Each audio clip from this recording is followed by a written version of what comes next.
I think it's whatever works for you, right? As long as you're making time for your wellness, because if you're not making time for your wellness, you'll be forced to make time for your illness, right? Gosh, this guy. Dude, thank you for making me face my mortality, Eric. I appreciate that. Yeah. This guy's a freaking oracle over here.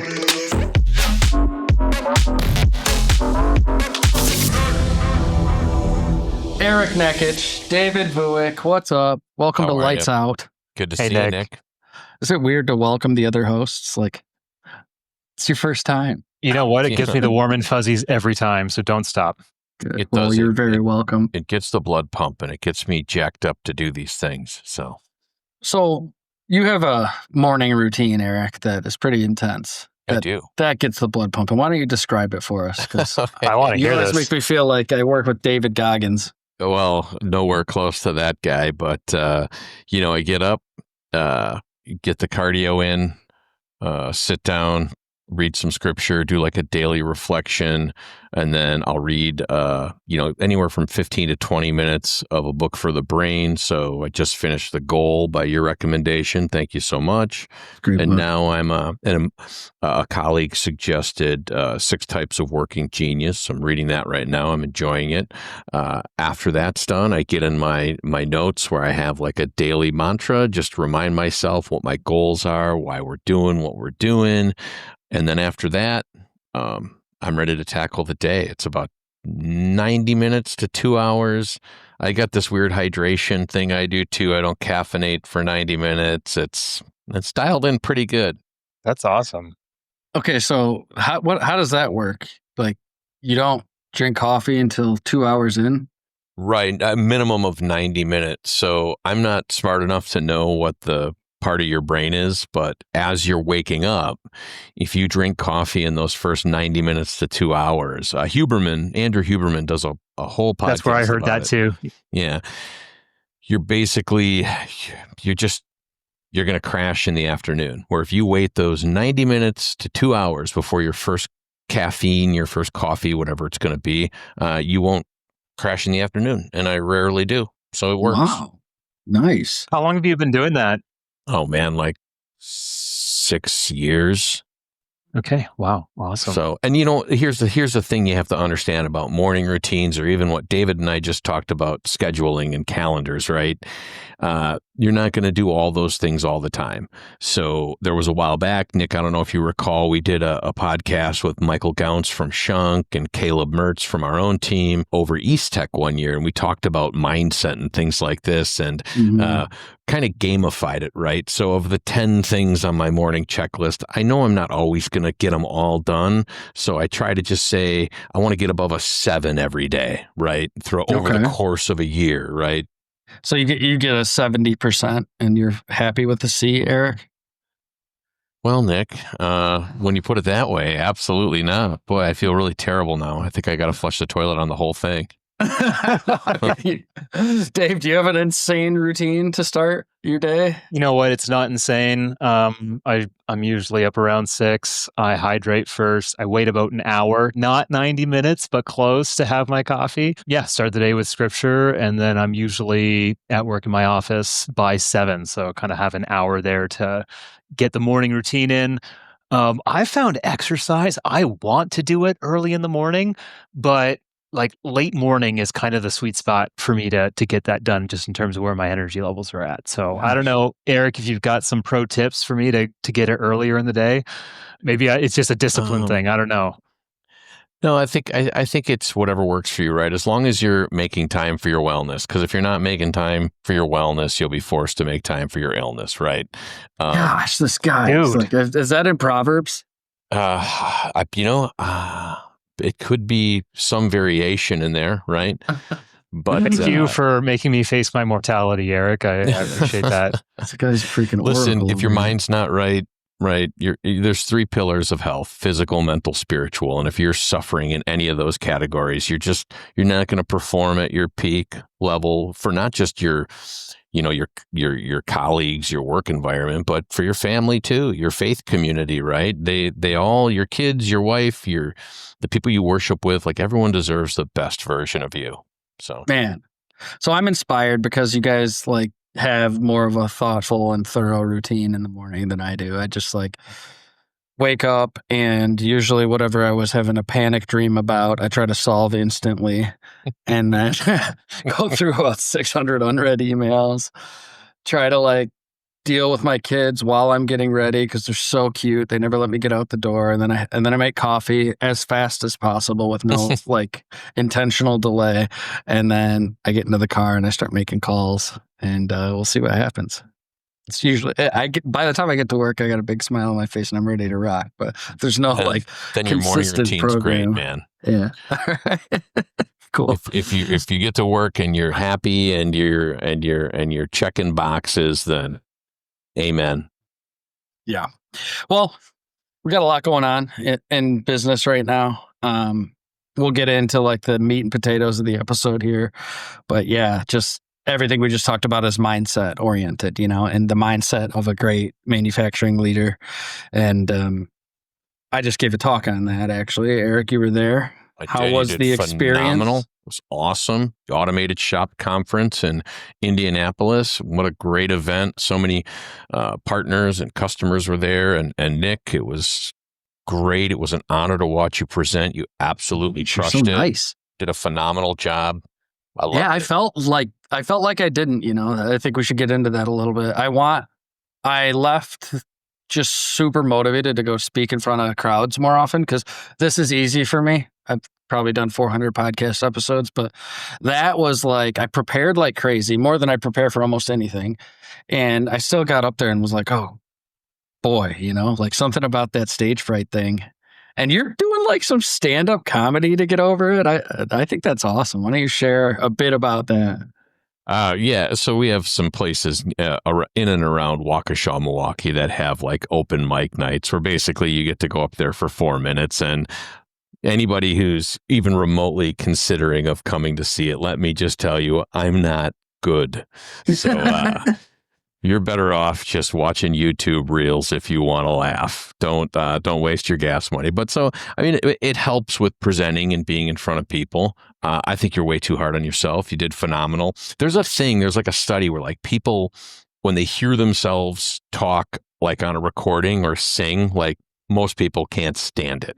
Yeah, I'm like, man, I want to punch that guy, but it's me. Well, I had the same response. It was a good speech, but yeah, I mean, I wanted to punch you. Yeah, the whole time I was just like, I got to take him out as soon as he leaves that stage. Oh, shoot. Dave, have you ever spoken in front of a crowd of people before? Yeah, I've done it a few times, and I always kind of initially get choked up with the nerves. I actually took it's kind of funny, a public speaking online course. Now it's funny because it's an online course, which isn't in public, but that gave me some really great tips. Keyboard Warriors. Yeah. .com. It's like when I took those karate classes online.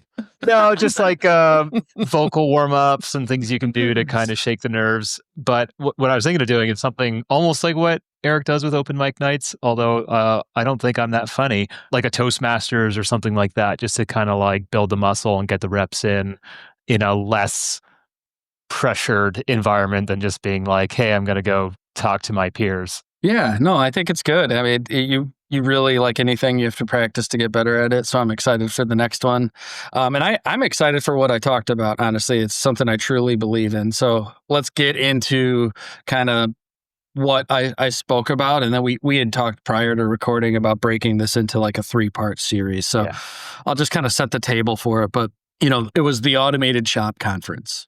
Okay, so we talked about automation. We talked about advanced manufacturing, and people who go to that are shop owners that like want to push the pace, that they want to, break out of the status quo. And so I just went like through my mind and all the elite shops I've ever been into or been a part of. Like they all share certain characteristics, and they've all shifted their mindset from kind of these 5 areas to another area. So I'll just list them, and then today we'll start with the first 2, but they go from a fixed mindset to a mixed mindset. They go from an operated mindset to an automated mindset. They go from an aggressive mindset to an adaptive mindset. They go from a reactive mindset to a predictive mindset. And then finally, they coach. They don't monitor. So those are kind of like the shifts, and I connected the dots between lights out manufacturing and how to run a shop that can run without you, and those shifts. So why don't we break down the first two? It's close to your world, Eric, the mixed mindset over the fixed mindset. And I drew some parallels with my slides of like, okay, so you go into shops, they bought this $1 million machine tool, maybe it's a big horizontal or something, and you see them clamping like one part on the face of the tombstone.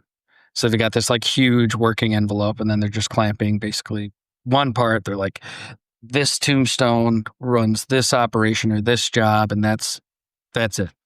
That's the fixed mindset. They can't get out of like whatever their schedule says and then what's in the machine, and we just got to run this part, and then the next tombstone will run that part. And they're not really valuing space, and they're not really valuing time, and then because of that, they're not really valuing people. So is that what you see? I mean, being in work holding, I don't know, 15 years.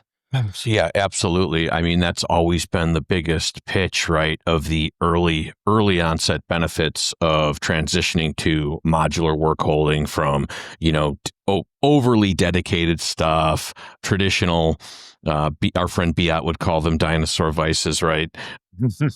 So, you really look at flexibility, adaptability, and scalability, just three really important components of work holding. And arguably, we talk about it all the time, right? Those like work holding core competencies, those core attributes tend to flow nicely into automation, right? But so there's nothing wrong with putting that one big part on the side of the tombstone, as long as you've got a flexible, adaptable, like quick, precise, scalable way to pull it off, and then maybe quadruple the capacity, right?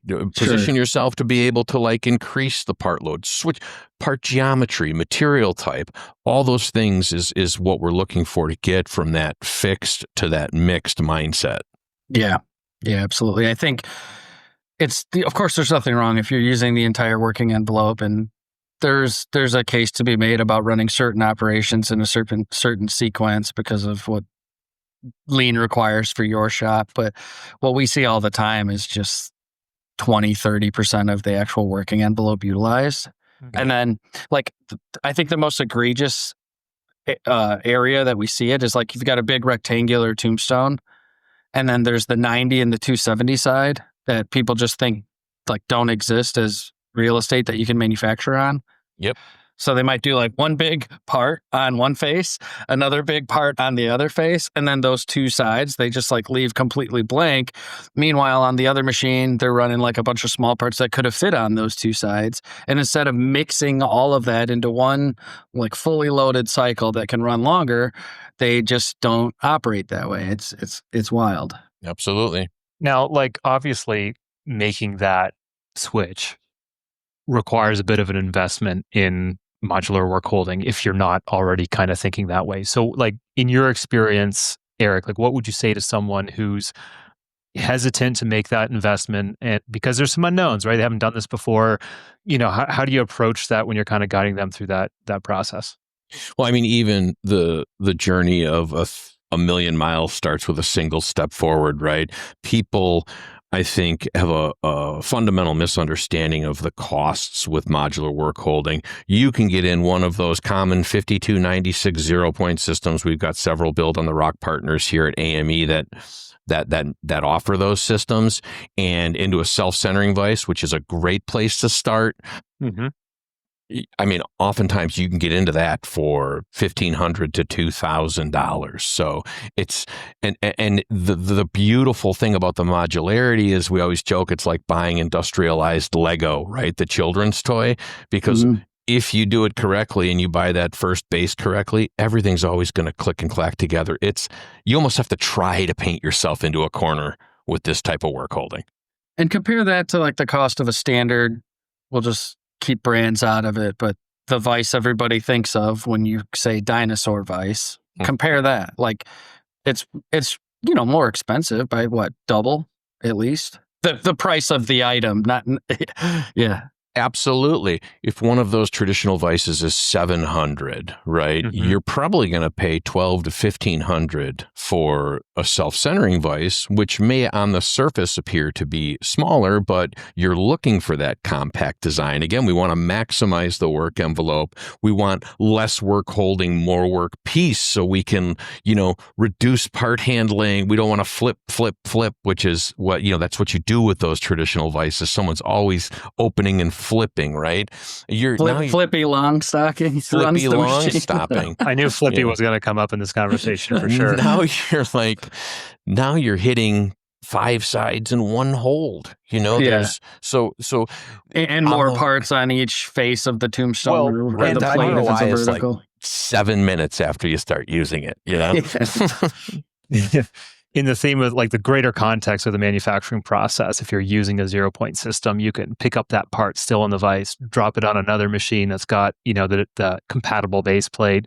You can pick it up, throw it on the CMM on that base plate, inspect it, pull it back off, back on the machine tool it goes. It's just super, super flexible.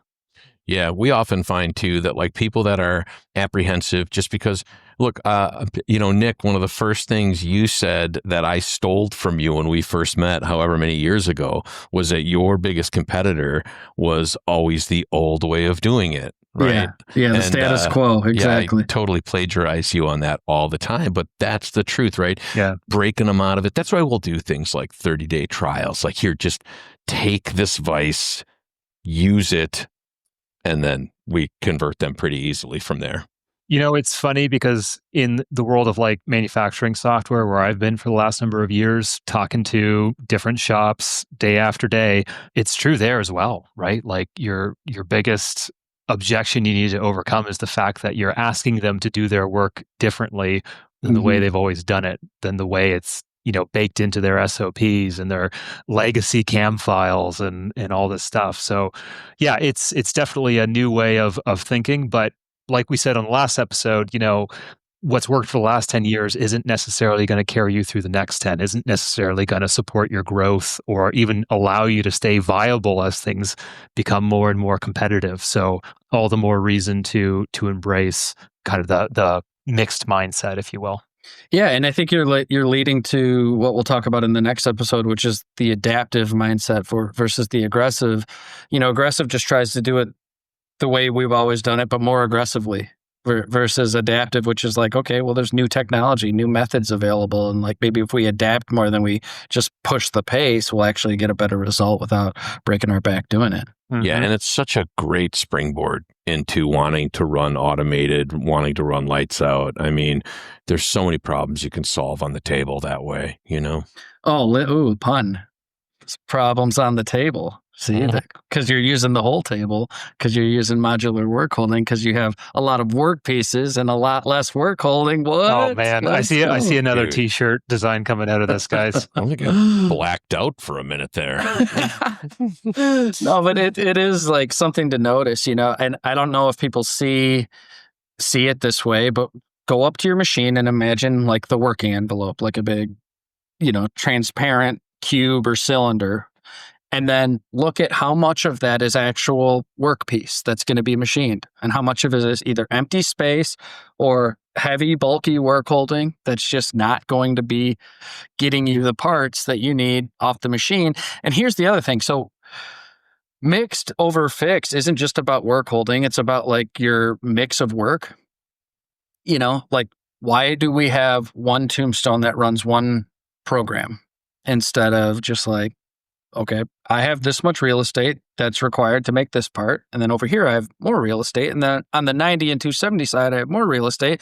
And I can just throw as many parts and programs and work holding setups into that machine at once. And maybe I go from a one part at 10, 15, 20 minute cycle time to the entire fully loaded deal that's running for 3 or 4 hours. It's creates a mixed talent base. And that's the point I was trying to make. So like button pushers, that's like the insult to call a machinist a button pusher. Yeah. But we create button pushers when we run with a fixed mindset because it's just like put work in machine, close door, push button, run cycle for 10 minutes. Can't really do anything else because in 10 minutes, I got to do that again. So I can't really get into anything else. So you're just sitting there calculating like, okay, I have 30 parts until I can go home for the day. I've got 200 something parts until I can go home for the week, and I have X amount of parts until I can retire. It's just a boring life. One of the best ways I've ever heard it put, I think, on the shop floor is someone said, imagine if every time you open this machine door, you had to start a $100 bill on fire. Oh, man. Exactly. No, it's wild. And so like extending the cycle time, like you always hear, like reduce your cycle time, but extending the overall cycle time and getting more parts that you can harvest off that fixture allows you to just do something for 2.5 hours or 3 hours where you would have just been sitting there waiting for like that, the bell to ring, and you got to switch out your batch of cookies for another batch of cookies, and you can never really get anything going. Yeah, or maybe what that looks like is, you're spending a good chunk of your single 8-hour shift setting that up, and then that sucker's going to run all night long and maybe into the morning a little bit, right? Yeah, so exactly. there's that. What I was kind of wondering about, what would you guys say to, a manufacturing leader or shop owner who's like, hey, I get it, makes a lot of sense, I see the ROI, but I got a team of guys and they don't think that way. Like, what about the change management piece of this, where you're kind of, getting your team on board? I've actually been in that exact scenario probably thousands of times, right? And the best sales pitch, and I hate to even call it a sales pitch, right? But he's a gentleman named Bob Snell, phenomenal guy, salesman out of California, and on a shop floor, and kind of got that pushback. And his response was, I'll tell you what, tomorrow I'm going to come back. I'm going to bring all that tooling with me. I'm going to be here in the morning. We'll set it up together, right? We'll dial it all in. We'll find our offsets. We'll adjust the program for your part, right? Because you're programming off center now instead of picking up a corner or whatever. He goes, and by the time we're done, you'll see that even if you got that old work holding for free, you can't afford to use it. Yeah. And it reminds me of what Beat said, Eric. Like, please, if you gave me a dinosaur vise, I would give it back to you. This will waste money. This will ruin my company. Please take it. Like, I don't want it. I don't even want to sell it to somebody else. It's so funny. And I think, Dave, another way to answer that is like, why are they hesitant to change? And it's a chicken and egg scenario. So when you have a fixed mindset, you operate with certain parameters, and the only way to do better is to do the same thing a little bit harder. And you don't have long cycle times where you're harvesting multiple parts per cycle, so you can't learn anything else. And when you can't learn anything else, like, it is more complicated to set up 10 jobs on a big tombstone or a plate or something like that. It's more complicated for programming and work holding and whatever else. So if you want to learn how to do more complicated things, you need the time to learn how to do it. And you don't ever get the time to learn how to do it when you have to open and close a door every 10 minutes. Yeah. So it's like, why are they hesitant to change? Well, Wayne calls that reading the label from inside the jar. Yeah, exactly. Eric, we were talking about that book earlier, The 7 Habits of Highly Effective People, and it's kind of like the important urgent versus the important not urgent stuff. So like, it's doesn't always feel urgent to like learn how to hold more parts in your machine, but it's incredibly important to do. So it's about like, kind of goes back to making the time for continuous improvement and figuring out better ways of working. If you're going to actually get to that next level, I mean, if you're happy to stay where you're at right now, but even then, like you were saying, that could be the death of you. Like, not innovating could tank your business. Kind of a harsh truth, I guess. But you need to think that way, Dave. Like, you have to think like, what could kill my business in 5 or 10 years? Sure. Not like, how do I survive the week? And I think that's what we see in Switzerland, where a lot of my talk was kind of inspired, not just from this last trip, but from the decades I've known this guy. Every one of his workers, every one of his shop floor, I don't even know what to call them, machinists, programs, engineers, because they're all of the above. And so they're like running from computer to machine, and they're not shutting down the machine to set up the next job. They work out of a cabinet, a pallet automation system. And so like everything is done external. All the setups are done external while the machine never stops running. Right. Eric, do you remember that when I asked him how long that one Matsura had been running? He just said nonchalantly, like, what was it again? Well, like 15 years or something, right? Yeah, he's like, it runs 6 days a week for the last 15 years. And I was like, oh man, how many times have you had to like replace the spindle or whatever? He's like, none. We've never crashed it. Well, and of course, like they've got an incredibly high cost of labor there. So this is the kind of thinking that you need to survive and be profitable in that part of the world. I would point out too, like, I get it. I mean, even when you've adopted some of that methodology, staffing still may be an issue. These guys might be busy working on other projects, right? Other more budget sensitive processes or whatever going on at your company. Leverage the experts, right? Mm-hmm. You don't always have to ask quarterbacks to play defense too, right? You can bring in not just us, right, but any of our Build on the Rock partners. I mean, really any modular work holding company anywhere would be honored to come stand on the shop floor and help you solve those problems. Yeah, no, that's a great point. And in the process, like elevate Flippy Longstocking to a manufacturing automation professional, right? That has to become like some sort of a graphic, right? If only we knew someone in marketing that could make that happen. We might know a few people. We might have to do this.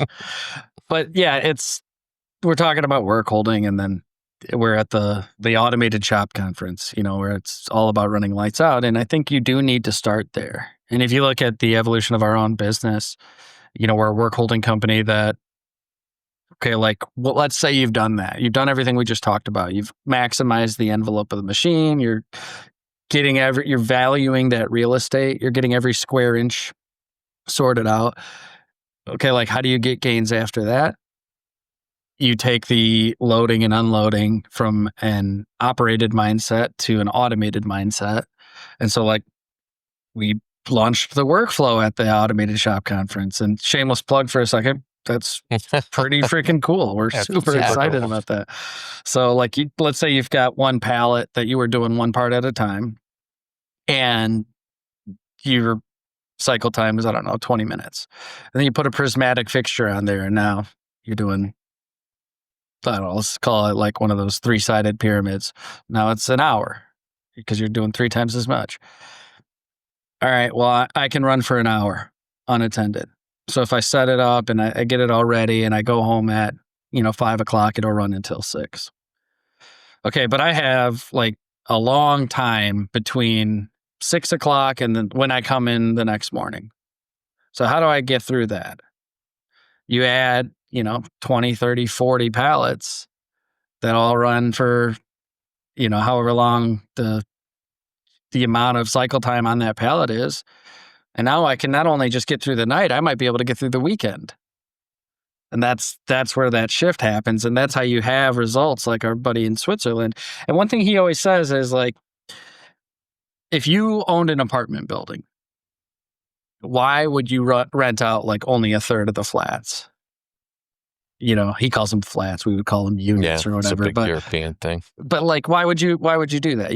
You would try to fill it up with as much as possible, but yet we don't do that in our machine tools. And then leading into the automation piece, like we don't load and unload automatically and do all the setups external.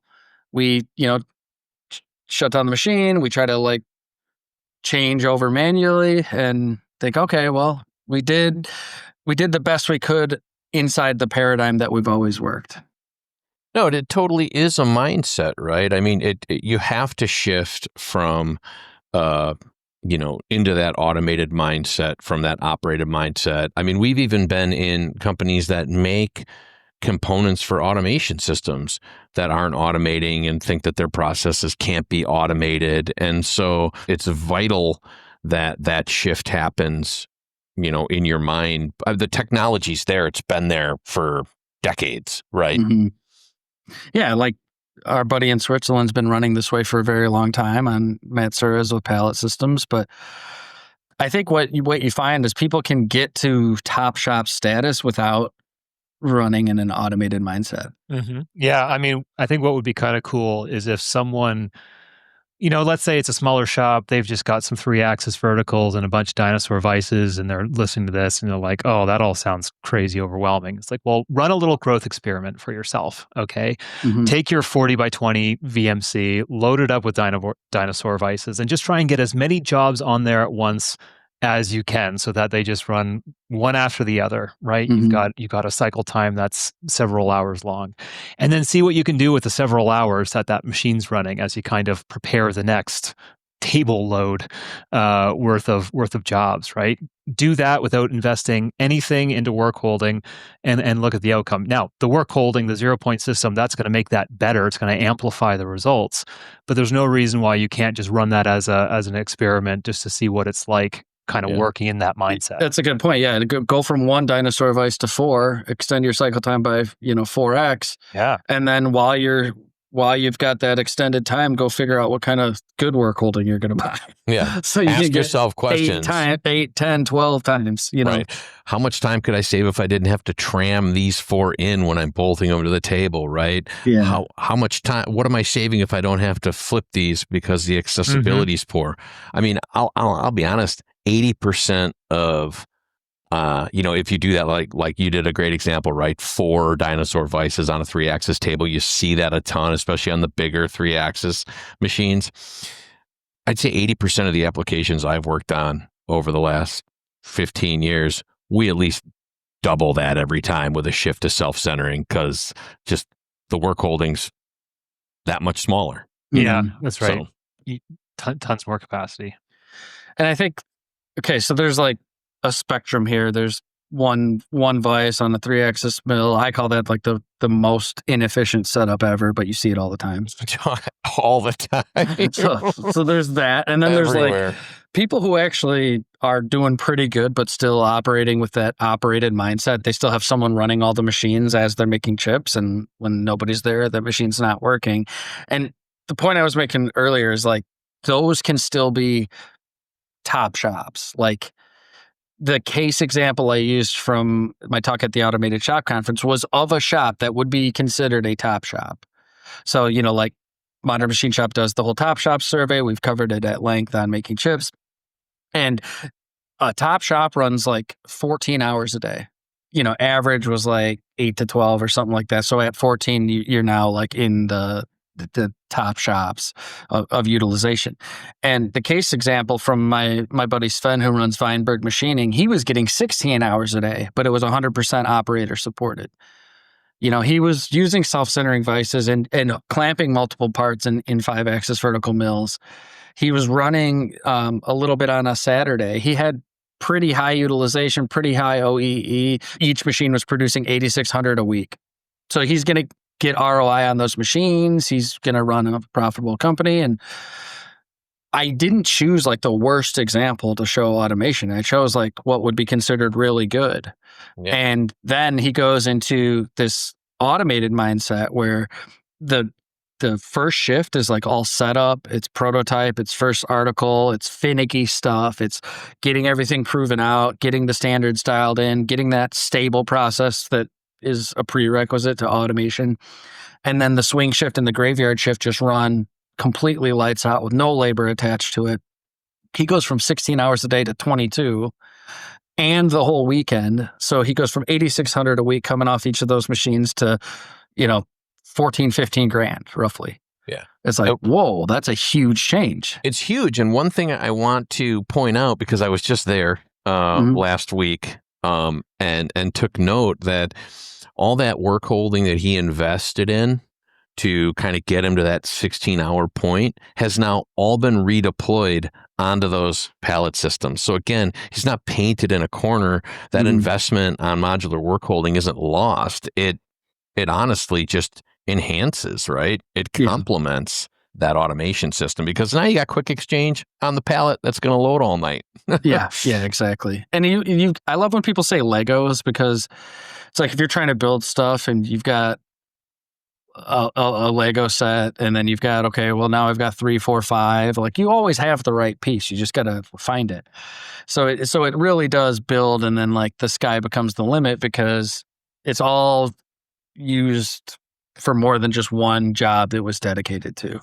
So you go from everybody's got to be there operating a machine to everybody's got to prepare for the nights and everybody's got to prepare for the weekends.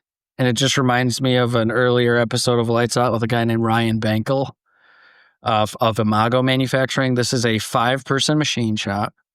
They don't really want to get a lot bigger than that. They run it like a band almost. They're just cool. Like their whole vision, mission, whatever you want to call it, is about creating time freedom. And if you think about like what matters in life, like you want time freedom. And so they want to be able to cut out early and play golf because their machines are running. They want to be able to, him as the owner, he wants to be able to go to a 2-week vacation and travel. He wants to be able to do this kind of stuff because they've been able to create time freedom. They don't need to buy the next size building and fill it with 50 machines and hire a bunch of people, because you can be like exponentially more profitable with the same size team in the same size building if you have this automated mindset. I think that's huge.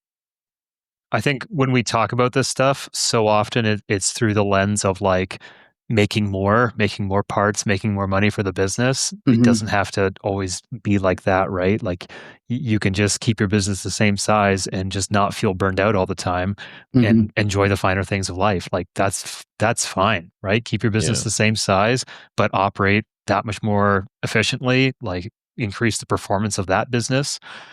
That's amazing. Just in terms of the way that impacts the lives of the people involved is huge. It's the difference between obsessing over the top line and the bottom line. Like if you're really focused on profitability and you realize you have 24 hours in a day and got to keep the machine running for as much of that as possible without having to be there to run it. Right. Because you're still respecting your time. Like I'm going to put in this amount of work. That's what fits my life. And that's what's so cool about Imago. Like these guys are all just like, let's run the best possible company for 5 people and create great lives for all of us. And they're all cross training and they're all learning that diverse skill set that is required to run a shop like this. Because if you run a fixed team where I'm a machinist, I'm a programmer, I do setups, and one of those people is gone, now they're all screwed. But when you have a mixed talent base and a versatile talent base, it really changes it. Yep. And you know what? I talk to a lot of shop owners who kind of are in that size range. And I think that would be appealing to them, right? They don't want to have 75 people and 100 spindles. They want to learn to run their business better the way it is. They want to keep it at a certain size where they can stay involved in daily operations and run CNC machines, and so I think that's a great story for them to learn from. Mm-hmm.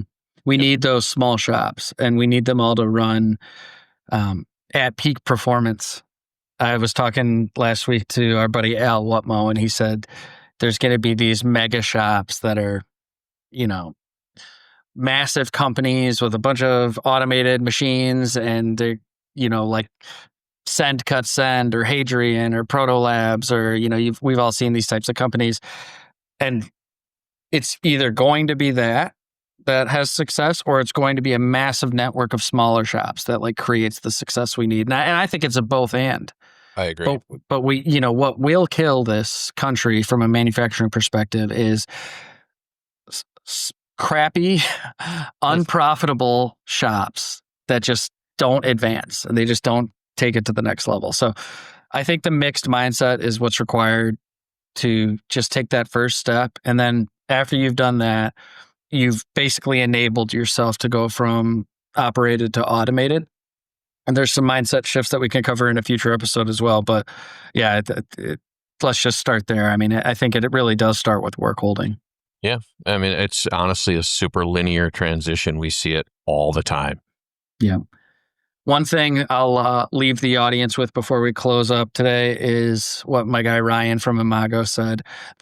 The moment you realize you can run it lights out is the moment you have to run it lights out. They live by that. Yeah. Like, why go backwards? And once you're running it lights out or unattended, focus on getting that next job to that status or that next continuous improvement project or whatever it may be. So, wise words to run with. All right, gang. We got to turn the lights out on this episode. The next time we will talk about the adaptive mindset over the aggressive mindset. And then we'll also talk about being predictive instead of being reactive. I honestly thought you were going to say we want to talk about the Milwaukee Brewers World Series run, but we can talk about that other stuff. That's fine. No, there's plenty of podcasts that are all about make-believe. So people can check that. Shots fired. That hurt. So, all right, guys. Clap right. twice.